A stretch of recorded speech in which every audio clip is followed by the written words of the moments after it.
Shout out sa mga ulirang ama, sa mga ama na faithful talaga, sa mga ama na responsable talaga, sa mga ama na pagkatapos magtrabaho, may time pa rin, quality time para sa kanilang pamilya. Sa mga ama na makatiyos, mabuting tao, walang bisyo. Naisip mo ba habang ini-enumerate ko? Uy, yung number 1, ako yun. Yung number 2, parang hindi ako yun. Hindi kita pinamimili. Kasi ang isang ama, dapat lahat ng yan meron. Kulang pa nga yan. Aanin mo ang isang ama na marangal ang trabaho pero mainitin ang ulo. Aanin mo ang isang ama na responsable nga pero pinagpalit ang nanay mo.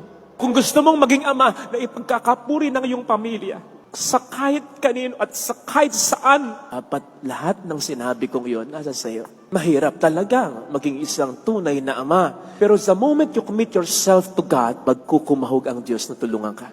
Kasi ikaw, yung magiging mukha niya sa iyong pamilya. Kasi kung mahal mo pamilya mo, mas mahal niya.